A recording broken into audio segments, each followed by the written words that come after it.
देखेंगे fundamental rights.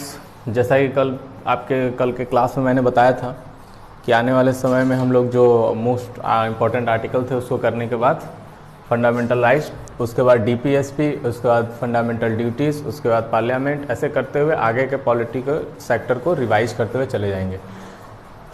फिर भी हम आज का जो टॉपिक फंडामेंटल राइट्स लाए हैं वो इस मतलब बहुत छोटा करते हुए भी हम इस तरह का लाए हैं कि किसी भी तरह के एग्ज़ाम में आपका कोई क्वेश्चन ना छूटे। तो इसके लिए आप हो सकता है ये वीडियो 30 से 35 मिनट का हो, लेकिन पेशेंस के साथ इसको देखें। और आज के बाद आपके फंडामेंटल राइट्स के बारे में जितने भी क्वेश्चन हैं, चाहे वो यूपीएससी लेवल का हो, चाहे पीसीएस का हो, चाहे एसएससी का हो, जीडी का हो, पेट का हो, किसी तरह के एग्ज़ाम का हो, आपके सारे क्वेश्चन सॉल्व हो सकते हैं। आप इसको पढ़ने के बाद ट्राई करिएगा। इसके बाद हम मिटाने के बाद इससे संबंधित बैक की जो बातें हैं, पृष्ठभूमि तैयार जैसे हुई थी फंडामेंटल राइट्स की, उसकी भी बात करेंगे। कंप्लीट फंडामेंटल राइट्स के बारे में आज हम लोग जानेंगे। फंडामेंटल राइट्स का विवरण भाग 3 में संविधान में दिया गया है। भाग 3 में और इसके अनुच्छेद जो स्टार्ट होते हैं वो मूल रूप से स्टार्ट होते हैं 12 से 35। 12 से स्टार्ट है और 35 में। तो सबसे पहले अगर हम 12 की बात करें तो यहाँ पर 12 लिखा हुआ है। अनुच्छेद 12 में राज्य की परिभाषा दी गई है। मैंने पहले भी बहुत बार बताया है इन चीज़ों को, वीडियो में अपलोड किया है कि नहीं ये नहीं पता मुझे, लेकिन आज मैं फिर बता रहा हूँ। राज्य की परिभाषा का मतलब संविधान में प्रदेश या उत्तर प्रदेश राज्य या मध्य प्रदेश राज्य इस तरह से नहीं है। राज्य का मतलब संविधान में एक राष्ट्र है, एक देश है। इस बात को याद रखिएगा। कभी राज्य का मतलब ये मत समझिएगा कि आपके उत्तर प्रदेश या बिहार या महाराष्ट्र इन राज्यों की परिभाषा दे रहा है, नहीं। ये संपूर्ण देश की बात को राज्य से इंडिकेट किया जाता है संविधान में, यानी संविधान में देश को राज्य कहा जाता है। सिंपल सी बात में ये आप समझ लीजिए। राज्य की परिभाषा है। राज्य किसे कहेंगे? राज्य हम कहेंगे संसद को, विधानमंडल को। अपने स्टेट लेवल पे आ जाएंगे तो विधानमंडल को कहेंगे। विधानसभा, विधान परिषद, विधानमंडल के 2 अंग होते हैं जिसमें मुख्यमंत्री बैठते हैं। ये सब राज्य होंगे। इसके बाद नगर पालिका, ग्राम पंचायत, कलेक्ट्रेट ऑफिस, जितने सरकारी विभाग हैं उन सब को राज्य के दायरे में रखेंगे। ये हमारे लिए राज्य है। आगे आप प्रश्न देखेंगे कि राज्य आपके प्रति इस प्रकार का कृत्य करता है तो निम्नलिखित में से कौन संविधान का भाग आपके लिए सुरक्षा बन के आता है? तो मूल अधिकार है। तो वहाँ राज्य का मतलब कि अगर सरकार आपके साथ कुछ इस तरह का काम करती है जो आपके कुछ अधिकारों का हनन होता है तो राज्य का मतलब वहाँ सरकार है। इस बात से क्लियर रखिएगा, अपना दिमाग कॉन्सेप्ट क्लियर रखिए। राज्य की परिभाषा संसद, विधानमंडल, नगरपालिका, ग्राम पंचायत, ब्लॉक, जिला परिषद, जितना आप सुनते हैं ये सब राज्य कहलाते हैं। इन सब को हम कंबाइंड रूप से राज्य कहते हैं और इनका दायित्व है, हमारे प्रति इनका दायित्व है। संविधान में इनका वर्णन है। ये चीज़ें अनुच्छेद 12 में बताई गई है, राज्य की परिभाषा। अनुच्छेद 13 में जब हम आते हैं तो पहले ही मूल अधिकार जितना दिया गया है, पहले ही संविधान निर्माताओं ने अनुच्छेद 13 में 12 से 35 तक है, लेकिन अनुच्छेद 13 में ही बता दिया कि मूल अधिकार जो मैं आगे देने जा रहा हूं, अगर उसमें आप किसी प्रकार का आगे जाकर कोई ऐसा काम करते हैं जो मूल अधिकार का हनन होगा तो अनुच्छेद 13 में ही बता दिया गया है कि वो पूर्ण रूप से शून्य हो जाएगा। यानी मूल अधिकारों से असंगत करने वाली विधियां अगर संसद, विधानमंडल या सरकार निर्माण करती है तो वो पूर्ण रूप से क्या हो जाएगी? शून्य हो जाएगी, अवैध हो जाएगी, असंवैधानिक हो जाएगी। अगर कोई भी ऐसा विधि संसद बनाती है जो इन मूल अधिकारों का टच करता है, इन मूल अधिकारों को हटाता है, इन मूल अधिकारों को विपरीत होता है, तो उसकी बात अनुच्छेद 13 में ही पहले ही कर दी गई है कि मूल अधिकारों से असंगत, यानी संगत नहीं हो, मतभेद हो, तो इस तरह के कानून को क्या करेंगे हम? मूल अधिकारों से असंगत रखने वाले कानून को हम शून्य घोषित कर देंगे। तो ये हो गया अनुच्छेद 13 की बात, ठीक है। अनुच्छेद 13 के बाद हम चलते हैं मूल अधिकार में। कहाँ से स्टार्ट है? 14 से मूल रूप से देखेंगे तो मूल अधिकार है। सबसे पहले मैं आपको बता दूं कि मूल अधिकार जो है भारतीय संविधान का मूल संविधान जो था उसी का हिस्सा था। तो आप पहले ये कंफ्यूज ना हो कि मूल अधिकार बाद में इंक्लूड किया गया है या पहले से मूल अधिकार था। तो पहले स्पष्ट समझ लीजिए, मूल अधिकार मूल संविधान का हिस्सा था। मूल अधिकार मूल संविधान, ऐसे समझ लीजिए, इसको बाद में नहीं जोड़ा गया। अब मूल अधिकार में सबसे पहले हम देखते हैं तो समता का अधिकार है 14 से 18। एक बार में पूरा रिवाइज कर लेते हैं, उसके बाद आपको अंदर ले चलते हैं। समता का अधिकार 14 से 18 है। दूसरा है स्वतंत्रता का अधिकार 19 से 22। तीसरा है आपका 23 और 24। 23 और 24 में 23 से 24 तक शोषण के विरुद्ध अधिकार 23 और 24 में है। 23-24 के बाद आप आते हैं किसमें? चौथा अधिकार है धर्म की स्वतंत्रता का अधिकार 25 से 28 तक है। फिर उसका संस्कृति एवं शिक्षा से संबंधित जो भी अधिकार है वो आपके 29 से 30 में है। संवैधानिक उपचारों का अधिकार अनुच्छेद 32 में है। यहाँ पे 31 गायब दिख रहा होगा, उसके बारे में हम आपको आगे बताएंगे। फिर से आप समझ लीजिए, समता का अधिकार 14 से 18, स्वतंत्रता का अधिकार 19 से 22, शोषण के विरुद्ध अधिकार 23 से 24, धर्म की स्वतंत्रता का अधिकार 25 से 28, संस्कृति एवं शिक्षा संबंधी अधिकार 29 से 30 और संवैधानिक उपचारों का अधिकार 32। यहाँ पे थोड़ा सा ये मिटर गया है, हम इसको लिख दे रहे हैं, अच्छे से आप शॉर्ट स्क्रीन ले लीजिएगा। ये 6 अधिकार आपके अभी आपको दिख रहे हैं। इसमें पहले जब मूल संविधान था तो मूल संविधान में आपको 7 अधिकार मिले थे। एक संपत्ति का अधिकार 7वां था, जिसे कि हटा दिया गया, जो कि अनुच्छेद 31 में रखा गया था। इतनी बात समझ में आ गई। संपत्ति के अधिकार को अब हटा दिया गया है। किस तरह से, ये मत सोचिएगा कि सर ने पढ़ा दिया संपत्ति का अधिकार, सरकार से लड़ लिए तो कुटा जाएंगे बल भर, इसलिए संपत्ति का अधिकार अब नहीं है। तो एकदम स्पष्ट रूप से समझ लीजिए, आपकी संपत्ति सरकार ले सकती है, आपके मर्जी विवेक के ऊपर नहीं है। तो ये संपत्ति का अधिकार हटा दिया गया, पहले 7 थे अब 6 हो गए। अभी निजता के अधिकार के बारे में पूरी चर्चा हो रही है। निजता का अधिकार भी हो सकता है भविष्य में आपको एक दायरे में बांध के एक नीति के अंतर्गत आपको दे दिया जाए, तो फिर 7 हो जाएंगे। तो आगे चलते हैं, अब इसमें हम देखेंगे कि किसमें क्या क्या चीजें हैं। ठीक है, सबसे पहले समता का अधिकार 14 से 18 है, इसका विवरण समझेंगे। अनुच्छेद 14 में दिया गया है समता, समान, हर व्यक्ति समान अधिकार रखता है, समानता का अधिकार उसके पास है। किस किस प्रकार की समानता का अधिकार है वो देखिए। विधि के समक्ष समता, यानी विधि के सामने सब कोई समान है। ठीक है, विधि के सामने सब कोई समान है। दूसरा, धर्म, मूल, वंश, लिंग और जन्म स्थान के आधार पर किसी के साथ आप भेदभाव नहीं कर सकते हैं। जिस शब्द का आपको अर्थ न समझ में आए वो मेरे बातों से समझ लीजिए, जो लिखा हुआ है उसके अलावा भी मैं आपको समझा रहा हूं कि धर्म, किसी का धर्म के आधार पर, किसी के मूल, वंश, लिंग और जन्म स्थान के आधार पर आप उसके साथ विरोध नहीं कर सकते। इनमें से आपको धर्म का मतलब समझ में आ रहा होगा, मूल का मतलब और वंश का मतलब समझ लीजिए कि उनकी परंपरा, उनकी रीति रिवाज, उनकी कल्चर एक पीढ़ी चली आ रही है, उसके आधार पर कि आपके समाज में, आपके धर्म, आपके जाति में, ऐसे करके कि आपका मूल वंश इस चीज को फॉलो करता था, इसके आधार पे आपको इन चीजों में सुविधा नहीं मिलेगी, आप ऐसा नहीं कर सकते। तो मूल, वंश, लिंग, लिंग मतलब सीधे सीधे मतलब महिला को ये चीज सुटेबल रूप से नहीं दिया जा सकता है, पुरुष को ये चीजें इसमें हिस्सा बनाया जा सकता है, ये चीजें आप नहीं कर सकते। लिंग के आधार पर आप किसी प्रकार का मतभेद नहीं रख सकते। जन्म स्थान के आधार पर, अगर आप, जैसे होता है ना, बिहार में जन्म हो गया तो यूपी वालों को यहाँ नहीं मिलेगा सुविधा, यूपी में जन्म हो गया तो महाराष्ट्र में सुविधा मिलेगा, ऐसा नहीं है। आप इन समता के अधिकार में ये 15 अनुच्छेद में डाला गया है, धर्म, मूल, वंश, लिंग और जन्म स्थान के आधार पर विभेद का प्रतिषेध, मतलब आप भेद नहीं कर सकते हैं, सिंपल सी बात ये है। लोक नियोजन के विषय में समान अवसर की समानता, यहाँ अनुच्छेद 16 दिया गया है, ये आरक्षण से संबंधित है। किसी प्रकार के सरकारी या किसी प्रकार के संविधान में वर्णित कोई भी विभाग में अगर आप जाते हैं तो वहाँ पर पिछड़ी जाति, अनुसूचित जनजाति और बहुत सारे ऐसे तबके के लोगों के लिए विशेष सुविधा रखा गया है जिसे आरक्षण कहा जाता है। उसके बारे में अनुच्छेद 16 में दिया गया है।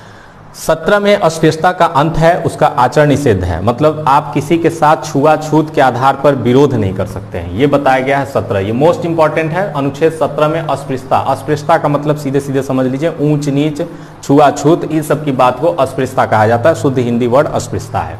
18 उपाधियों पर रोक, जैसे पहले के लोग उपाधि लगाते थे अपने सामने, संतोष कुमार झा तो पहले लगा नवाब संतोष कुमार झा, तो ऐसा नहीं हो सकता है। नवाब, राजा, महाराजा और बहुत सारे ऐसे शब्द जिनका प्रयोग आप अपने नाम के पहले करते हैं, अपने आप को उपाधि देते हैं, उसे संविधान ने मूल अधिकार में हटा दिया है। यानी अनुच्छेद 18 में आप उपाधियां नहीं लगा सकते। कौन लगा सकता है? कुछ स्पेशल लोग हैं, कुछ स्पेशल वर्ग है समाज में, वो लगा सकते हैं। जैसे डॉक्टर्स अपने डॉक्टर नाम के पहले लगा सकते हैं, एडवोकेट अपने नाम के पहले एडवोकेट लगा सकते हैं।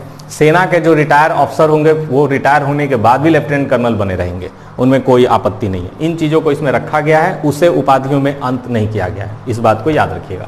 बाकी सब के लिए हटा दिया गया। अब दूसरा आप आते हैं तो दूसरा अधिकार आपके पास है स्वतंत्रता का अधिकार। स्वतंत्रता का अधिकार 19 से 22 तक है। सबसे पहले अच्छे तरीके से आप 19 को समझ लीजिए। 19 में स्वतंत्रता का अधिकार दिया गया है, जो पहला है 19A वाक की अभिव्यक्ति, दूसरा 19B सभा बुलाने की स्वतंत्रता। वाक्य अभिव्यक्ति समझ रहे होंगे, बोलने का अधिकार, आपको बोलने का अधिकार है। दूसरा सभा बुलाने की स्वतंत्रता, आप कहीं भी सभा बुला सकते हैं और अपने बातों को रख सकते हैं, सभा बुला के मीटिंग कर सकते हैं, कोई इसमें दिक्कत नहीं है। 19C संघ बनाने की स्वतंत्रता, आप कमेटी का निर्माण कर सकते हैं, आप किसी प्रकार का अगर आप चाहें तो संघ बना सकते हैं, अपने लिए राजनीतिक दल बना सकते हैं, जो जो चीजें होती हैं उन सब का आप एक दल के रूप में बनाकर आगे बढ़ने का काम कर सकते हैं समाज के लिए और अपने लिए। 19D में आवागमन की स्वतंत्रता, आपका आने जाने का कहीं भी भारत के क्षेत्र में आने जाने के लिए आप स्वतंत्र हैं, केवल डिफेंस एरिया छोड़ के और किसी व्यक्तिगत जगह को छोड़ के जो सरकारी नहीं है, आप घूमने फिरने के लिए स्वतंत्र हैं। आवागमन की स्वतंत्रता 19D में दी गई है। 19E में बसने की स्वतंत्रता है। 19F में संपत्ति की स्वतंत्रता, इसको हटा दिया गया है, अभी आपको मैंने ऊपर बताया, तो 19F खत्म हो चुका है। 19E बसने की स्वतंत्रता, पहले जब हम लोग पढ़ाते थे तो बोलते थे कि भारत में जम्मू कश्मीर छोड़ के आप कहीं भी बस सकते हैं, लेकिन अब ऐसा नहीं है। आप पूरे भारत में कहीं भी जमीन खरीद कर मकान बना के फर्स्ट क्लास चारपाई लगा के या कुर्सी या सोफा लगा के आराम से बैठ के चाय पी सकते हैं, कोई दिक्कत नहीं है। आपको बसने की स्वतंत्रता पूरे भारत में दी गई है। 19G में जीविका उपार्जन की स्वतंत्रता, अगर आप कोई बिजनेस करना चाहते हैं, कोई धंधा करना चाहते हैं, किसी प्रकार से अपना अर्निंग करना चाहते हैं, पैसा कमाना चाहते हैं, तो आप आराम से 19G का प्रयोग करके जीविका उपार्जन की स्वतंत्रता कर सकते हैं। ये टोटल आर्टिकल्स स्वतंत्रता का अधिकार 19 का सब टाइटल है, सब आर्टिकल्स हैं ABCD करके। इसको याद करने के तरीके हैं, बहुत सिंपल तरीके हैं, मैं बता दे रहा हूं, उसको कर लीजिए। वाक अभिव्यक्ति की स्वतंत्रता, वाक का मतलब ए वाक, ए वाक का मतलब ए से स्टार्ट है, 19A वाक की अभिव्यक्ति। 19B बुलाने की अभिव्यक्ति, मतलब बुलाने की स्वतंत्रता, क्या बुलाने की, सभा बुलाने की, 19B। C कमेटी बनाने की, C से कमेटी, संघ या कमेटी, कमेटी बनाने की स्वतंत्रता। D से डोलने की स्वतंत्रता, आवागमन, इधर उधर डोलना, तो D से आवागमन की स्वतंत्रता, डोलने की स्वतंत्रता। बसने की स्वतंत्रता, बसने की अंग्रेजी स्टैब्लिशमेंट होता है, स्टैब्लिशमेंट में E आता है, तो 19E से बसने की स्वतंत्रता। F हट गया है, फॉल्स, झूठा है, अब नहीं है, संपत्ति की स्वतंत्रता, इसलिए 19F फॉल्स, इसको आप हटा सकते हैं। G जीविका उपार्जन की स्वतंत्रता 19G।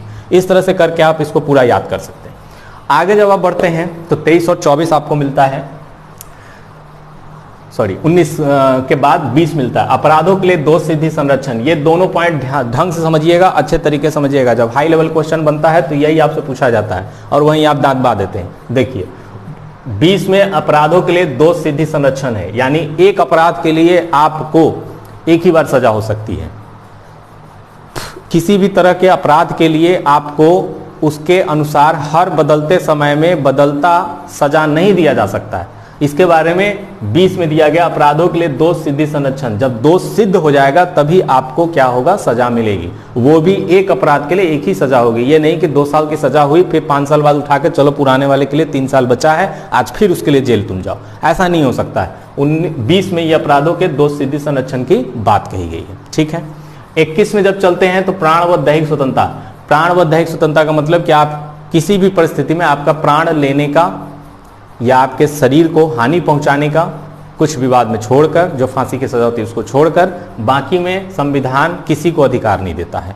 यानी आप जी सकते हैं, आप अपना जीवन अच्छे से जीने के लिए हकदार हैं, आपके प्राण को छीनने के लिए कोई भी उपबंध संविधान में नहीं है। यह आपको 21 में दिया गया। 21 क में प्रारंभिक शिक्षा का अधिकार, जो आप सुनते हैं 6 साल से 14 साल के व्यक्तियों को, बच्चों को प्रारंभिक शिक्षा के लिए निःशुल्क व्यवस्था की गई है 21 क में, इसको भी ढंग से याद कर लीजिएगा। उसके बाद 22 में आएंगे तो कुछ दशाओं में गिरफ्तारी के निरोध से संरक्षण है, यानी कुछ दशाओं में हम गिरफ्तार अगर होते हैं तो अपने आप को बचा सकते हैं। वहां पर हम अपने आप को, जैसे आपको गिरफ्तार कर लिया जाता है तो 24 घंटे के अंदर मजिस्ट्रेट के सामने पेश करना है। ये सब चीजें इसके अंदर विवरित है, पूरा वर्णित है और इसी के आधार पर आपको ये सुविधाएं मिलती हैं। यानी 22 के अंतर्गत क्या है, कुछ दशाओं में गिरफ्तारी के निरोध से संरक्षण है, इस बात को याद रखिएगा, ठीक है। अब आगे चलते हैं। शोषण के विरुद्ध अधिकार 23 और 24 में है। 2 प्रकार के शोषण की बात यहाँ कही गई है, एक बलात् श्रम और एक बाल श्रम। बलात् श्रम का मतलब बंधुआ मजदूरी है, जो पहले के लोगों में सिर्फ खाने पीने को लेकर श्रम कराया जाता था, पैसे जब मांगने पे उन्हें पीटा जाता था, मारा जाता था, उनका शोषण किया जाता था। ये सभी चीजें बलात् श्रम में आते हैं। बड़ों की बात करोगे तो बलात् श्रम, बच्चों की बात करोगे तो बाल श्रम।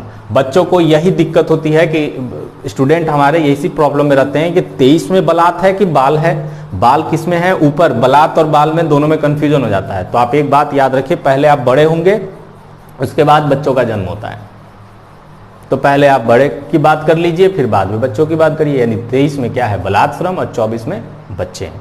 यानी बच्चों को आप जो किसी भी कारखाने और किसी भी ऐसे जगह पे आप काम नहीं करवा सकते उनके न्यूनतम आयु को लेकर, इसके बारे में बाल श्रम में बताया गया है। बाल श्रम, बलात् श्रम, 2 प्रकार के शोषण की बात 23 और 24 में की गई है। इसके बाद हम आते हैं धर्म की स्वतंत्रता का अधिकार 25 से 28 में है। इसको उतना ज़्यादा डिटेल में पढ़ने की ज़रूरत नहीं है आपको कि धर्म की स्वतंत्रता के अधिकार में 26 में क्या है, 27 में क्या है, 28 में क्या है, इतना बात समझ लीजिए। उपासना का अधिकार, धर्म और संस्थाएं बनाने का, इसका अपने धर्म से संबंधित संस्थाओं का निर्माण करने का अधिकार, यही 25 से 28 तक में टोटल है। इसके बाद संस्कृति एवं शिक्षा संबंधी अधिकार है 29 और 30 में। आपकी जो कल्चर है उसे आप प्रसार प्रचार कर सकते हैं, आप इसके लिए छूट है। 30 में आपका शिक्षा संबंधी अधिकार है, कुछ कैसे आपको शिक्षा दिलाना है इसकी पूरी विधि है। ये टोटल अधिकार संस्कृति एवं शिक्षा संबंधी 29 और 30 अनुच्छेद में दिए गए हैं। संवैधानिक उपचारों का अधिकार 32 में है। यदि किसी व्यक्ति के पास किसी प्रकार का आर्थिक समस्या है और वो अपने न्याय की प्रणाली को नहीं कर पा रहा है, न्याय नहीं ले पा रहा है, तो यहाँ पर संवैधानिक उपचार का अधिकार है, वो जाकर कोर्ट में अपनी बातों को बता सकता है और न्यायालय उसके लिए सरकारी वकील और हर तरह की सुविधा को अवेलेबल कराएगा। यानी आपके आर्थिक स्थिति पर आपका न्याय डिपेंड नहीं करता है। यदि आपकी आर्थिक स्थिति खराब है तो भी आप संवैधानिक उपचार के लिए अधिकारित हैं। ये बातें टोटल दिया गया है किसमें, 32 में। तो ये पूरे जितने भी हैं आर्टिकल्स, इनको तो पूरा ढंग से आपको याद कर लेना है, ठीक है। अब जैसे देखो, बहुत सारे स्टूडेंट क्या करते हैं कि मूल अधिकार संबंधित ये सब आर्टिकल्स बहुत अच्छे से तैयार कर लेते हैं। जब हमें कोई भी चीज याद हो जाता है, कोई भी चीज अच्छे से तैयार हो जाता है, तो हम उस पर कॉन्फिडेंट हो जाते हैं। लेकिन ये एक ऐसा हॉट टॉपिक है, ऐसा पर्टिकुलर फेवरेट टॉपिक है हर एग्जाम, हर आयोग का, जो बहुत अच्छे अच्छे प्रश्न इससे पूछता है। और मैंने देखा है 3-4 प्रश्न अगर मूल अधिकार से किसी एग्जाम में आ गया, या मैं ही 10 क्वेश्चन आपसे पूछ दूं, अच्छे से पूछ दूं, मैं सबको चैलेंज कर रहा हूं, जो स्टूडेंट पढ़ रहे हैं, जो अच्छे से पढ़े हुए हैं, जो बहुत बेहतरीन तरीके से पढ़ के मेंस की कॉपी लिख रहे हैं, उनकी बात नहीं कर रहा हूं। जो ऊपरी तरीके से यूट्यूब पे और वीडियोस देख के, बहुत अच्छे वीडियोस, बहुत मिलियन वाले लोग पढ़े हुए हैं जो दिखाते हैं, उनका वीडियो देख के भी नोट्स बनाते हैं, वो भी इसमें कंफ्यूज होते हैं। जैसे मैं अभी आपको बताता हूं, अभी आप एक ट्रायल देख लीजिए, अब मैं जो बोल रहा हूं उसको साबित करता हूं, आप देख लीजिए उसको। इनसे आपको बचना है। मेरे जो भी वीडियोस देखें और जो भी स्टूडेंट इसको पढ़ें, वो इन तरह के गलतियां करने से बचे, इसलिए मैं बता रहा हूं, और कोई इसके पीछे इरादा नहीं मेरा। इतना आपने अनुच्छेद पढ़ा, सब कुछ पढ़ा, इसमें आपने पढ़ा संपत्ति का अधिकार है कि नहीं। आधी जनता को, आधी स्टूडेंट को पता है कि संपत्ति का अधिकार हटा दिया गया। ध्यान से समझिएगा, संपत्ति का अधिकार हटा दिया गया। अगर कोई टीचर बढ़ के उनसे पूछ ले कि संपत्ति का अधिकार कौन से संविधान संशोधन में हटाया गया, तो बच्चा इसको भी पढ़ा है। 44वें संविधान संशोधन में सर हटाया गया 1978 में। बहुत अच्छी बात है, बहुत अच्छी बात है। कहां ले जाया गया, इसको क्या किया गया, तो वो भी बता देगा कि सर 300 क में संपत्ति को कानूनी अधिकार बना दिया गया। यहां तक बच्चे बता देते हैं। आप समझ पा रहे हैं मैं क्या बता रहा हूं? जो कानूनी अधिकार 300 क में बता दिया गया है, अब उसी में अगर मेरा जैसा टीचर हो तो पूछ दे तो मुंह बन रे मतीन बन जाए। बता दो 300 का कौन सा भाग है संविधान का, बन गया मुंह बन रे जैसा। किस भाग में कानूनी अधिकार बनाया गया है संपत्ति के अधिकार को? मैं आर्टिकल नहीं पूछूंगा, अब बताओ। ये यूट्यूब, इसीलिए मैं बोलता हूं यूट्यूब स्वीट पॉइजन है। वही चीज पढ़ाई जाती है जो बार बार एक दूसरे की कॉपी करके, कोई भाग नहीं बताता है। जब पढ़ा रहे हैं, मान लीजिए मैं जो पढ़ा रहा हूं, तो मैं जो चीजें हैं और जो चीजें आपको मिली हैं वही पढ़ा के मैं क्या कर लूंगा? मैं आपको कुछ ऐसी चीजें बता दूं कि आयोग आपके साथ खेल खेलना चाहे तो न खेल पाए। समझ पा रहे हैं बात? किस लेवल तक आपको जाना है, कैसे पढ़ना है। मैंने पहले ही दिन कहा था कि जो आपको याद हो जाता है आयोग नहीं पूछता है। जो आपको नहीं याद होगा, जो आपको नहीं पता होने के चांस है, जो नहीं देखता है, कोई बता रहा हो, पढ़ा रहा हो, उसी को पूछता है, तभी सफलता आपके करीब आएगी। इस दिमाग को, कॉन्सेप्ट को अपने माइंड में रख के तब तैयार कीजिए। भाग 12 है, भाग 12 में 300 क वर्णित है। अब भाग 12 के 300 क में संपत्ति का कानूनी अधिकार बनाया गया है। कूदिए मत कि मुझे याद हो गया 44वां 1978 में, अब संपत्ति का अधिकार नहीं है। 19F में है, उसको भी हटा दिया गया है। 19F में भी एक जगह दिखाया गया है। ठीक है, आप कूद रहे हैं कि सब तैयार हो गया, तैयार नहीं हुआ है। ये कंपटीशन बहुत खतरनाक हिंद महासागर है। कब किधर से डुबुक्की लगा के निकलेंगे, आगे गुजरात भी हो सकता है, फिर डुबुक्की लगाएंगे, आगे महाराष्ट्र दिखेगा। तो इस तरीके से पढ़िए कि आप किसी भी चीज को कंप्लीट जानिए। चलिए आगे देखते हैं। इनमें जितना भी आपको मैंने बताया, इसमें कोई खास ऐसी चीज नहीं है जिसमें आपको घुमाएगा। अब कहां पे आपको घुमा सकता है वो मैं आपसे बता दे रहा हूं, सुन लीजिए। जो आयोग प्रश्न पूछता है, निम्नलिखित में से कौन सा अधिकार ऐसा है जो किसी भी परिस्थिति में भारत के नागरिक से, अच्छा, भारत के नागरिक और भारत के व्यक्ति, दो प्रकार से मूल अधिकार में वर्णित किया गया है भारत के लोगों को। एक भारत का व्यक्ति कहा गया है, एक भारत का नागरिक कहा गया है। इसका क्या मतलब है? इसका सिंपल सा मतलब यह है कि कुछ अधिकार भारत के नागरिकों को प्राप्त है, कुछ अधिकार भारत के व्यक्तियों के, मतलब पूरी दुनिया में का कोई व्यक्ति भी भारत आएगा तो उसे प्राप्त है। समझ लीजिए, इस तरह से समझ लीजिए। मतलब जो भारत का नागरिक है उसे कुछ अधिकार प्राप्त हैं और कुछ अधिकार बाहर से टूरिस्ट भी आते हैं, एनआरआई भी आते हैं, उनको भी इनमें से अधिकार प्राप्त हो जाएंगे। जैसे ही वो एयरपोर्ट पे उतरेंगे, ठीक है, भारत में प्रवेश करेंगे, उनको वो अधिकार प्राप्त हो जाएंगे। वो कौन से अधिकार हैं? दो अधिकार हैं। फर्स्ट, अपराध के लिए दोष सिद्धि संरक्षण, ये मोस्ट इंपॉर्टेंट है। और भी अधिकार हैं लेकिन हम आपको बता दे रहे हैं, बाकी आप खुद खोजिए, कुछ आप भी काम करिए। मेरा ये आदत है कि सारा चीज मैं नहीं बताता। अपराधों के लिए दोष सिद्धि संरक्षण, ये विदेशियों को भी प्राप्त है। दूसरा, प्राण व दैहिक स्वतंत्रता, आप विदेशियों से उतरने के बाद प्राण नहीं छीन सकते, उनका भी प्राण आपको बचाना है, ये वाले अधिकार उनको भी प्राप्त हैं। इतनी बात समझ में आ गई। दूसरा प्रश्न, संविधान या संसद आपसे निम्नलिखित में से 6 अधिकार में से कौन सा अधिकार नहीं छीन सकता? 2, प्राण व दैहिक स्वतंत्रता और अपराधों के लिए दोष सिद्धि संरक्षण, दोनों किसी भी परिस्थिति में आपसे नहीं छीना जा सकता। स्पष्ट रूप से समझ लीजिए। आपातकाल, इमरजेंसी में बाकी सारे अधिकार आपके स्थायित्व तो नहीं रहते हैं, स्थिर हो जाते हैं, शिथिल हो जाते हैं, छीने जाते हैं, लेकिन ये दोनों अधिकार आपसे नहीं छीने जाएंगे। अपराधों के लिए दोष सिद्धि संरक्षण, आप अपना दोष सिद्धि संरक्षण कर सकते हैं, वकील कर सकते हैं, मुकदमा लड़ सकते हैं। बात समझ में आ रही है। दूसरा, प्राण व दैहिक स्वतंत्रता, ये नहीं कि आपातकाल लगा है, घर में घुस के सबको गोली मारना शुरू करो, ऐसा नहीं कर सकते। स्पष्ट रूप से समझ में आ गया। इसी तरह के प्रश्न में आयोग आपके साथ खेलता है और ताली बजाता है और आप बैठ के परेशान रहते हैं, कपार नोचते हैं अपना। स्पष्ट रूप से समझिए, जो चीजें पढ़िए उसको कंपटीशन की जो नेसेसिटी है, कंपटीशन की जो आवश्यकता, उसको पूरा करिए। कंपटीशन पूछता क्या है, उन चीजों को ढंग से समझिए, तब आप अपने सक्सेस के हमेशा, हर दिन, प्रतिदिन, प्रति मिनट, प्रति सेकंड करीब जाएंगे। केवल नोट्स के तरह तैयार कर रहे हैं, नोट्स के तरह तैयार करके रट्टा मार रहे हैं, कोई एग्जाम के क्विज से कोई मतलब ही नहीं है। कौन कौन सा मूल अधिकार के अभी तक प्रश्न आए उसके मतलब नहीं है। दोस्ती करिए। किससे दोस्ती करिए? घटना चक्र से दोस्ती करिए। टेस्ट सीरीज लीजिए। जब आप पढ़िए कोई टॉपिक, घटना चक्र उठाइए। ये सब बहुत अच्छी किताबें हैं जो आपको हमेशा सफलता के करीब पहुंचाती है, आपका कॉन्सेप्ट क्लियर करती हैं। अब चलिए आगे देखिए। इतनी बातें तो मैंने बता दिया। अब इसी में आप देखेंगे तो आपको पता चलेगा कि मूल अधिकार जो है कुल कितने अनुच्छेदों में वर्णित किया गया है मूल अधिकार को। ये सब भी प्रश्न कभी कभी पूछा जाता है। ये सब फेवरेट प्रश्न है छोटे छोटे एग्जामों का। एसएससी जीडी ये सब छोटे एग्जाम में इसी तरह के प्रश्न पूछे जाएंगे। बहुत हाई लेवल का प्रश्न नहीं पूछा जाएगा। एसएससी जीडी में इसी तरह के कितने अनुच्छेदों में वर्णित किया गया है? 24 अनुच्छेदों में। इसको याद कर लीजिए। 24 अनुच्छेद में पूरे मूल अधिकार को वर्णित किया गया है। ठीक है, बहुत आप अच्छे एग्जाम दे रहे हैं, स्टेट पीसीएस या इनका एग्जाम दे रहे हैं तो पूछ देगा समता का अधिकार निम्नलिखित में से कितने अनुच्छेद है। आप पूरा आपका समता का अधिकार याद है तो आप याद कर लीजिए। समता का अधिकार 14 से 18 है। तो यहाँ पर कुछ लोगों को 50 से 60% स्टूडेंटों को, जो मैथ के सुपीरियर स्टूडेंट होंगे, जो आर्ट से किए होंगे या जो कॉमर्स से किए होंगे, उनको ये 14 से 18 4 दिख रहा होगा। लेकिन ध्यान से देखिए ये 5 है, 14 भी है, 15 भी है, 16 भी है, 17 भी है, 18 भी है। तो थोड़ा सा कॉन्सेप्ट क्लियर करके, ठीक है, मतलब पढ़िए तो जग के पढ़िए। ऐसे भी कल है संडे, कल हम लाइव क्लास लेंगे आपका करंट अफेयर का लगभग 2 से ढाई घंटे। तो कल के क्लास आप पढ़ेंगे, खा पी के तैयार होके आराम से घर से बैठ के लाइव करिएगा। क्लास में आने की जरूरत नहीं है, और भी स्टूडेंट जो होंगे वो लाइव करेंगे। तो जग के, ये नहीं कि घर पे, अब तो सर आज सामने है नहीं तो घर पे सोने लग रहे हैं, तो ये सब काम नहीं करना है। ठीक है कि आप लाइव क्लास है, क्योंकि कल का करंट अफेयर जबरदस्त होगा आपके लिए। हम टोटल कोशिश करेंगे कि 2 से 3 महीने का करंट अफेयर खत्म कर दे। तो ये 14 से 18 कितने हैं, उसके बाद 19 से 22 में कितने हैं, स्वतंत्रता का अधिकार कितने अनुच्छेद में वर्णित है, ये सभी चीजों को आपको अपने कॉन्सेप्ट पे और मेरे जैसे बता रहा हूं इस हिसाब से आप कर लो।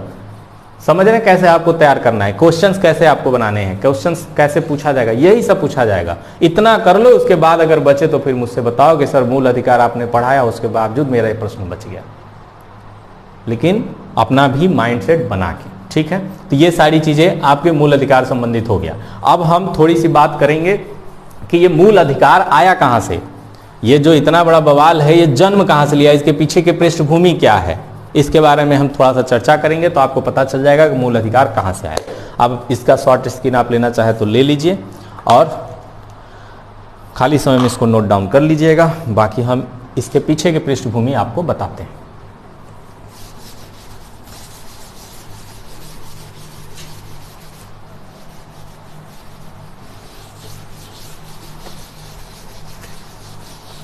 कुछ स्टूडेंटों को तो ये कंफ्यूज होगा कि लिखा कौन है ये, सर की राइटिंग तो इसी है नहीं।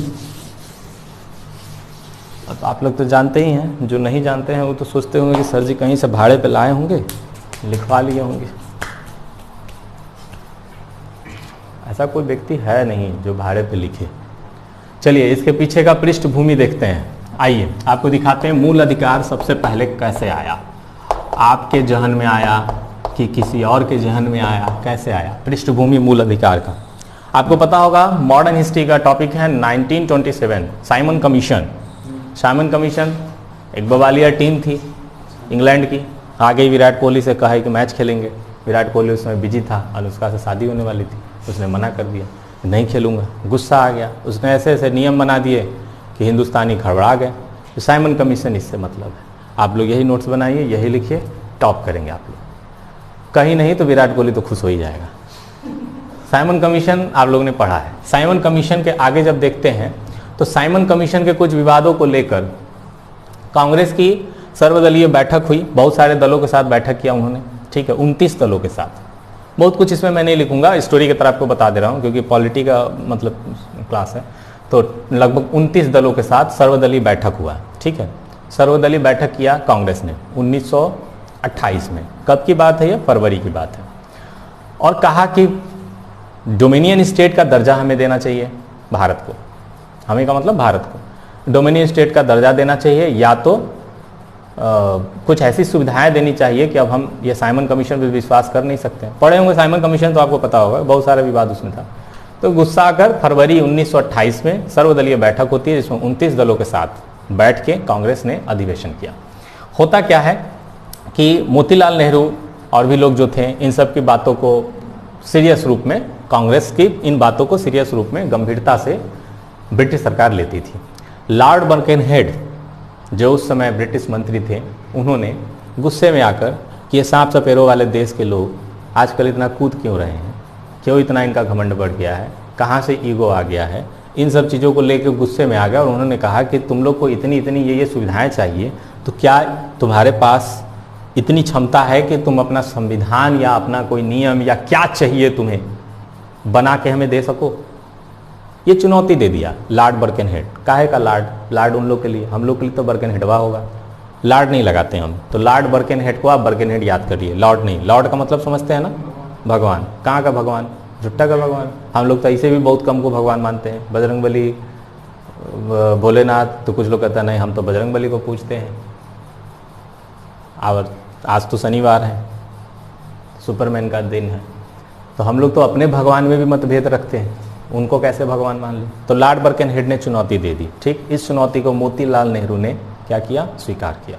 आप जवाहरलाल नेहरू मोतीलाल नेहरू में कंफ्यूज नहीं होंगे, पहले याद रखें। आएंगे जवाहरलाल नेहरू भी आएंगे, अभी जवान हैं, ठीक है। जवानी में भी आपके तरफ बहू आते नहीं थे, देख लीजिए, बहुत अच्छा काम करते। वो अलग बात है कि कोर्ट के ऊपर गुलाब लगना शुरू हो गया, तो उस सब बात की बात, चर्चा की बात है, उसको छोड़ दीजिए। लॉर्ड बर्केनहेड ने क्या किया? लॉर्ड बर्केनहेड ने चुनौती दिया और मोतीलाल नेहरू जो इनके पिताजी थे, थोड़ा गंभीर व्यक्ति थे, इन्होंने चुनौती स्वीकार कर लिया और कहा कि हम बताते हैं कि हमें क्या क्या चीज़ चाहिए, हम बना सकते हैं, हम पढ़े लिखे लोग हैं, हम बता सकते हैं कि इस तरह का कानून या इस तरह की चीज़ें, ये मांग हमारी है, बना के हम देंगे, संविधान के एक छोटा सा पार्ट बना के आपको देंगे, ठीक। तो ये बात कब कही गई? ये बात फरवरी 1928 में सर्वदलीय बैठक जो कांग्रेस के द्वारा हुई उसमें कही गई, ठीक।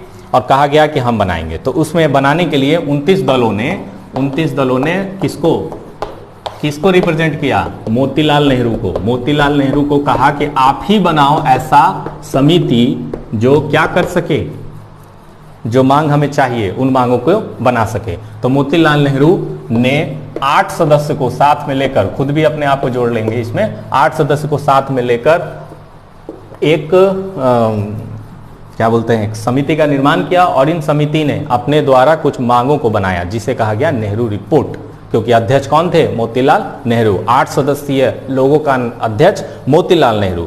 इस समिति को नेहरू समिति कही गई और इसके द्वारा जो रिपोर्ट दिया गया इसे नेहरू रिपोर्ट कहा गया। अब संविधान का एक छोटा सा प्रारूप बनाने का यह प्रयास था मोतीलाल नेहरू के द्वारा। ठीक है, अब इसको देखेंगे कब दिया, तो 10 अगस्त 1928 को नेहरू रिपोर्ट पेश हुई। ठीक, इतनी बात समझ में आया, नेहरू रिपोर्ट पेश हुई। अब इसमें जो नेहरू के साथ 8 सदस्य थे, बहुत इंटरेस्टिंग बात आपको बता रहा हूं, 8 सदस्य थे, उसमें तेज बहादुर सप्रू थे और भी लोग थे। सबसे मोस्ट इंपॉर्टेंट जो हमारे फेवरेट थे, सुभाष चंद्र बोस भी थे, सुभाष चंद्र बोस भी इसके सदस्य थे। ठीक, बात समझ में आ रही इतनी, सुभाष चंद्र बोस भी थे।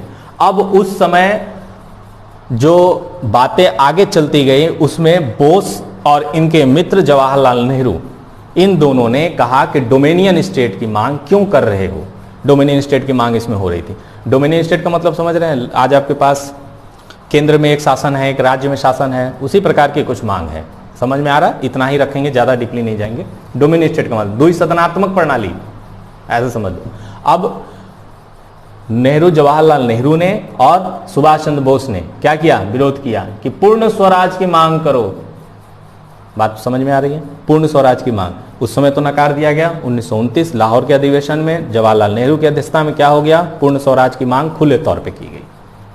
1928 में भी थोड़ी सी इसकी हलचल हुई थी नेहरू रिपोर्ट में, लेकिन नेहरू रिपोर्ट में पूर्ण स्वराज का कोई भी बात नहीं कहा गया। अंग्रेजों के साथ रहना है, डोमिनियन स्टेट ले लेना है, हमें भी वहां पर चुनाव लड़ने के लिए भागीदार बनाया जाए, हमें भी सीट दिया जाए, मंत्रियों को, जो अंग्रेज मंत्री हैं उनको हटाया जाए, भारतीयों को क्या किया जाए, अधिकार मिले। यही सब चीजें लिख कर प्रतिवेदन आवेदन के माध्यम से नेहरू चाहते थे। कौन नेहरू, मोतीलाल नेहरू। बट उनका लड़का क्या चाहता था, नहीं, पूर्ण स्वराज हटो, अब अपना हमारा जल्दी बनना है प्रधानमंत्री, बहुत दिन से इंतजार कर रहा हूं। बेचारे उस समय से इंतजार कर रहे थे।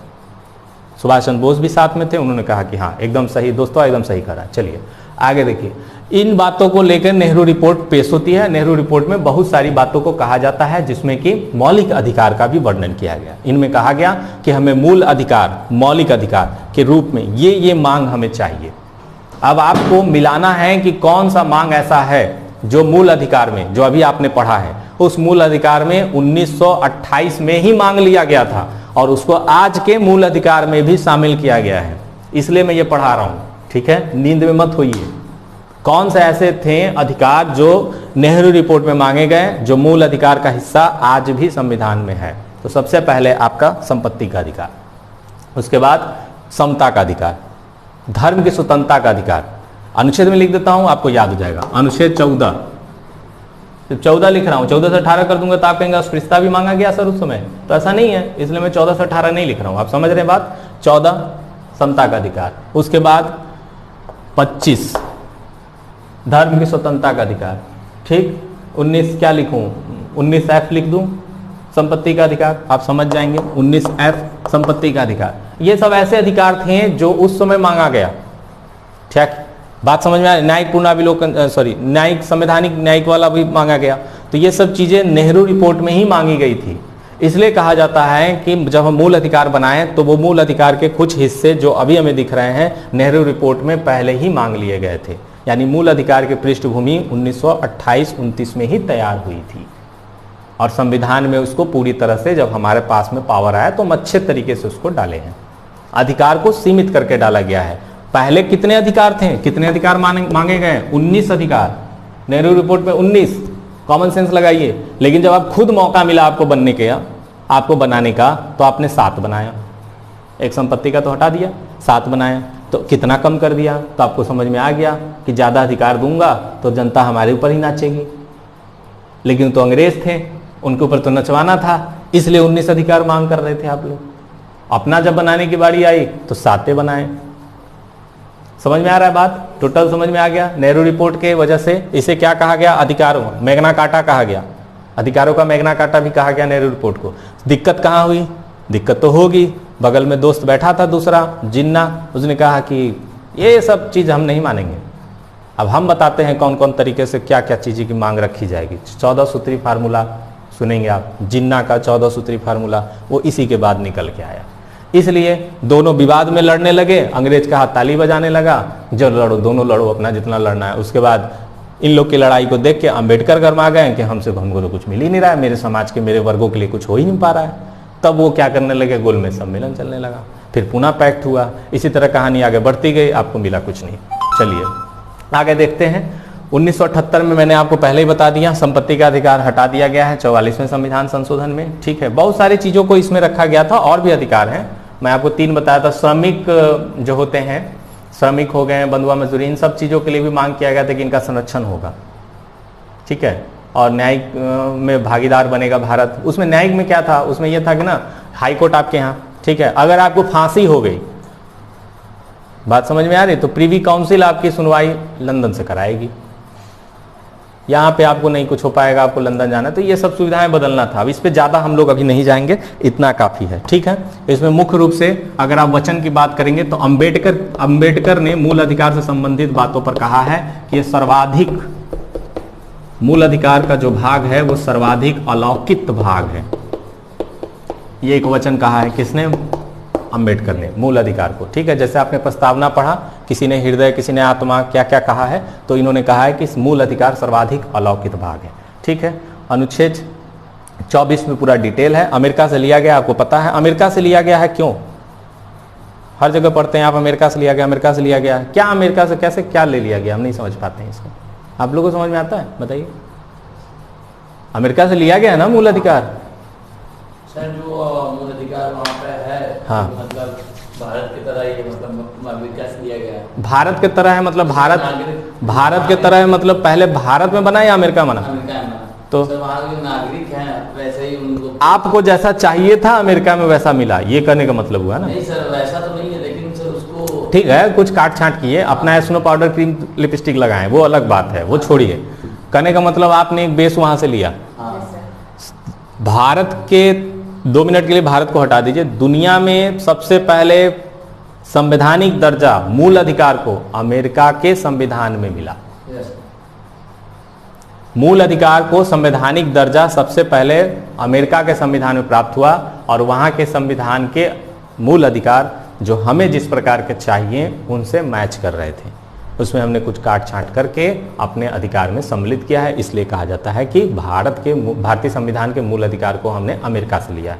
हमने पूरा तरह से किसी को भी अपने से नहीं बनाया है, और पूरे तरीके से दूसरे से लिया भी नहीं है। इस बात को याद रखिएगा। समझ में आ गई बात? यहाँ तक आप कर लीजिएगा। इसके बाद भी अगर कुछ बचता है तो फिर हम बताएंगे। अब जैसे नेहरू रिपोर्ट पढ़ लिए, इसी को आप पढ़ते हुए जाएंगे तो मॉडर्न हिस्ट्री कंप्लीट होते जाएगा। यही नेहरू रिपोर्ट जब 10 अगस्त 1928 में रखा गया तो मॉडर्न हिस्ट्री शुरू हो गया, तो फिर रुकना मुश्किल हो जाता है मेरे लिए। इसलिए हम बस इतना ही बता के रोक दे रहे हैं कि 10 अगस्त 1928 को नेहरू रिपोर्ट रखा गया। नेहरू रिपोर्ट जब सामने रखा गया और पूरा 19 अधिकारों को भी उसमें डाला गया, और कहा गया कि अगर ब्रिटिश सरकार इसको नहीं मानती है तो हम क्या करेंगे, असहयोग आंदोलन करेंगे। तो असहयोग आंदोलन की बात कब कही गई? नेहरू रिपोर्ट न मानने के बाद हम करेंगे। एक छोटा सा प्लान था ये लोगों का।